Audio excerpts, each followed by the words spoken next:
Շատ լավ։ Հիմա պարոն Ավինյան, քանի որ ունեմ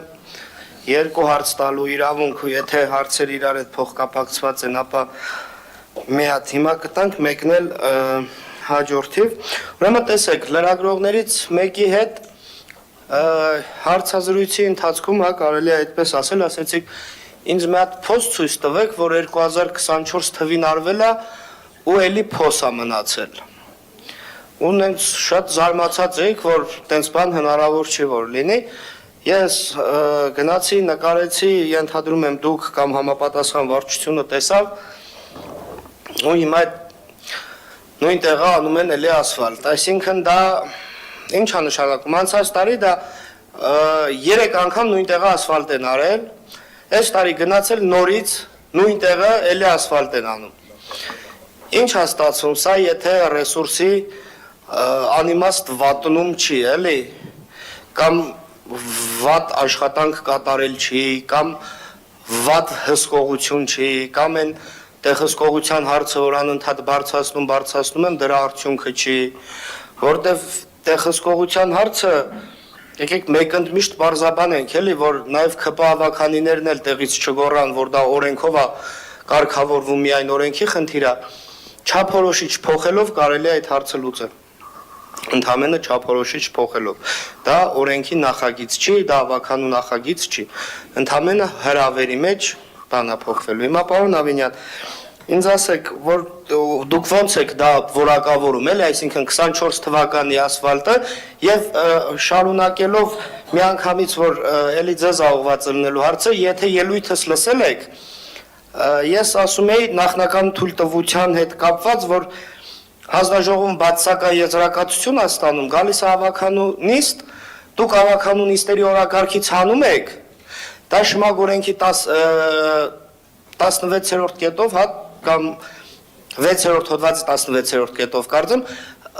գնում է որպես դրական, այսինքն ստացվում է, որ դուք կոպիտ ասած գարանտիայով նախնական թույլտվություն եք տալիս, դե հետո շին թույլտվությունը արդեն տեխնիկական հարցեր է, էլի։ Հիմա ստեղ էլ երկրորդ հարցն առաջանում, արդյոք դուք դրա համար գումար վերցնում եք, թե չեք վերցնում, որ այդպես ապահովագրված կարողանում եք շին թույլտվություն կամ նախնական թույլտվություն տալ։ Շնորհակալ եմ երկու հարցերի համար էլ, պարոն Իսկանդարյան։ Ես գիտեք կարող եք չպատասխանել ձեր հարցին, որովհետև առաջին հարցից ձեր մեջ բերած իմ խոսքը արդեն իրականությանը չի համապատասխանում, դուք ձեր նախադասությունը կդժվարանա վերարտադրել, բայց ես կարող եմ ասել այն ինչ որ ես եմ ասել եմ Ժորժ ջան, նախորդ տարի Երևան քաղաքում իրականացվել է 50 կիլոմետրից ավել միջին նորոգման աշխատանքներ։ Պարոն Իսկանդարյան, ուրեմն ասֆալտապատման աշխատանքները բաժանվում են մի քանի տեսակի։ Կա փոսալցման աշխատանքներ, կամ միջին նորոգման աշխատանքներ, կան հիմնանորոգման աշխատանքներ, որոնք որ արդեն պահանջում են նաև նախագիծ։ Որոշ դեպքերում միջին նորոգման աշխատանքների դեպքերում էլ է լինում նախագծային որոշակի փաստաթղթավորում։ Ես խոսել եմ միջին նորոգման աշխատանքների մասին, որ կներեք, պարոն Իսկանդարյան, որևէ միտեղ եթե մենք փոսը լցնենք եւ դրա մոտակայքում եւս մեկ այլ փոս առաջանա հաջորդ տարի կամ նույնիսկ նույն տեղում, այդտեղ այո, տենց բան հնարավոր է։ Ես ասել եմ Ժորժ ջան, 50 կիլոմետր միջին նորոգման աշխատանք արվե։ Այդ 50 կիլոմետրում որտեղ է խնդիր արձանագրվել։ Իմ ամբողջ ասած իմաստը այն է, որ մենք որակական նոր մակարդակի աշխատանքները պետք է բարձրացնենք եւ բարձրացրել ենք։ Այդ ենք անում մենք հիմա։ Ինչ վերաբերում է ձեր ակնարկին, պարոն Իսկանդարյան, արդյոք ես որևէ շին թույլտվության համար կամ որևէ այս տեսակի գործի համար գումար ստացել եմ, ստանում եմ, գիտեք, ձեզ ակնարկով կպատասխանեմ, ավականու գործունեությունը հասարակական գործունեություն է եւ ես վստահ եմ, որ դուք առանց ֆինանսավորման օրնիբուն աշխատում եք երևանցիների շահերը պաշտպանելու համար։ Խնդրեմ, արձագանք։ Ուրեմն շատ հետաքրքիր պատասխան էր։ Կա փոսալցման աշխատանք, միջին նորոգման ու հիմնանորոգում։ Ենթադրվում է, որ այդ աշխատանքներն էլ իրարից տարբերվում են քառակուսի մետրի չափերով, հա, այսինքն կոնկրետ մի փոսի առումով, օրինակ, եթե մի քառակուսի մետր է, ապա դա փոսալուծում է, եթե օրինակ 50 կամ 100 քառակուսի մետր եւ ավել, օրինակ միջին նորոգում, եթե հողային աշխատանքներ են կատարվում, չգիտեմ, խիճ է տեղադրվում եւ ավազ, դա հիմնանորոգման աշխատանքներ են, նաեւ եզրաքարեր եւ այլն եւ այլն։ Տեսել ենք ոնց է ասֆալտանում։ Բոլորն էլ տեսել ենք, քանդել ենք մատով, ճկույթով։ Բայց հիմա այն որ խոսում եմ ես ասֆալտից, խոսում եմ այդ նրա համար, որովհետեւ այնտեղ չեք արել փոսալուծում մեկ ու նույն փոսն եք նորից քանդում ու անում։ Անցած տարի նույն տեղը, նույն փոսը 3 անգամ եք արել միջին նորոգում։ Այդ 50 տոլի 52 կիլոմետրի մեջ որ դուք ասում եք, նույն փոսի մասին է խոսքը։ Ու այս տարի էլ եք նույն փոսը։ Ես գոնե հույս ունեմ, որ այս տարի գարանտիայով են այդ գործը անում։ Գոնե դրա հույսն ունեմ, որ դրա համար էլի պետ բյուջեից փող դուրս չի գրելու։ Խոսքը օրինակ Լերկամսար փողոցում գտնվող այդ ասֆալտապատման աշխատանքների մասին է։ 33 դրոպ 3 հա կարծեմ շենքի դիմաց։ Այն որ ասում եք մենք առանց վարձատրության տքնաջան աշխատում ենք, պարոն Ավինյան, այստեղ դուք շատ մի հատ կարևոր նյուանս ասեցիք, բայց ձեր ԿՊ ավականիները երբ են տքնաջան աշխատելու։ Մենք ճիշտ է տքնաջան աշխատում ենք, ու այո, ամեն մեկս մեր նաև զբաղմունքը, աշխատանքը, ֆինանսական միջոցների մուտքեր ունենք, որովհետև նաև պետք է ապրենք։ Այ բայց որ ԿՊ ավականիներն էլ տես տքնաջան աշխատեին, թող ֆինանսավորումն էլ ոչինչ, մի ձև յոլա կտանեին, որտեվ մեր ավականու նիստերը, հանձնաժողովի նիստերը նշանակում են միշտ ժամը 7-ին, նու 6-ից հետո համենայն դեպս, որ աշխատանքից բոլորը գան հասցնեն, թեկուզ մենք էլ ինչքան էլ պայքարեցինք, կամ ուզեցինք, որ ավելավճար տան զեկուցողներին։ Լավ, եթե ուզում եք սրան էլ արձագանքեք եւ ես կհնչեցնեմ երկրորդ հարցս արդեն։ Դուք երկու հարց հնչեցիք։ Չէ, երկու հարց ես դրա համար ասեցի, եթե երկու հարցը մեկում տեղավորվում է, տենց են հնչեցնում։ Երկու հարց արդեն հնչեցրեցիք։ Ես ձեզ կպատասխանեմ հիմա նաև ձեր այն հարցին, որ չքննարկեցինք, մասնավորապես շմակ փորձաքննությունների մասով եւ ավականու նիստով դրանց անցնել կամ չանցնելու մասով։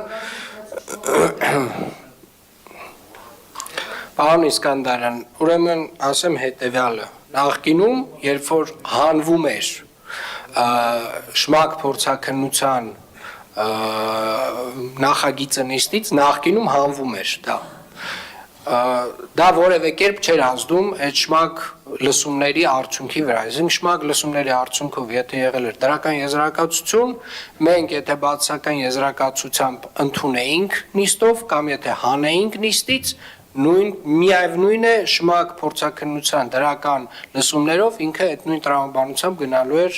համապատասխան բոլոր ընթացակարգեր անցնել։ Հիմա մենք սկսել ենք չհանել, պարոն Իսկանդարյան, մենք նիստից չենք էլ հանում այդ հարցերը, որովհետև մեր իրականության մեջ որևէ բան չի փոխվում։ Եվ եւս մեկ անգամ հիշեցնեմ, հարգելի գործընկերներ, շմակ փորձաքննությունների լսումների այս process-ը միշտ չի, որ ուղիղ փոխկապակցված է այն վերջնական նախագծերի հետ, որոնք որ կարող է հաստատվեն քաղաքապետարանի կողմից, կարող է չհաստատվեն քաղաքապետարանի կողմից։ Վերջին արձագանք։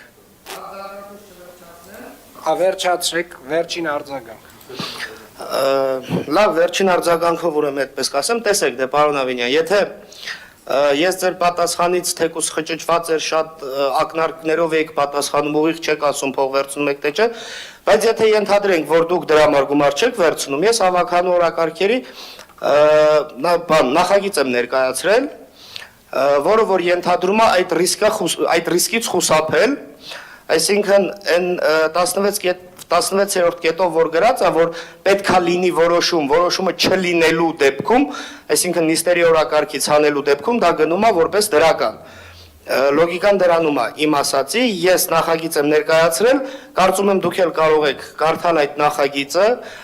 հարցերի դեպքում իհարկե կպատասխանեմ եւ ձեր ավականիներին էլ ԿՊ ավականիներ նաեւ հորդորեք, որ կողմ քվեարկեն այդ նախագծին, որտեվ դուք այդտեղ ենթադրում եմ ռիսկայնություն չեք տեսնում, եթե անձնական շահ այդտեղ չունեք։ Ես այդպես եմ դրան որակում ու նաև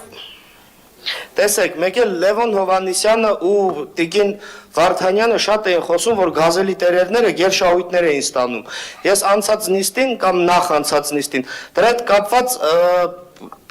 հարց բարձրացրեցի ու չթողեցիք, որ Տիկին Վարդանյանը պատասխանի։ Հիմա ենթադրում եմ այդ հարցին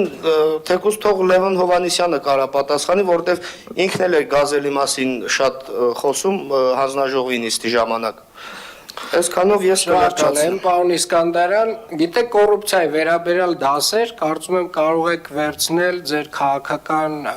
լիդերներից եւ առաջնորդներից, ովքեր որ այդ համակարգի հիմնադիրներն են այս երկրում, եւ իրականում ես մի բանում վստահ եմ, պարոն Իսկանդարյան, կոռուպցիոները դա մարդու տեսակ է։ Եվ իրականում այդ մարդու տեսակը կարա ժամանակի ընթացքում այո համակարգը իրեն այնպես վերափոխի, որ այդ տեսակը ամբողջապես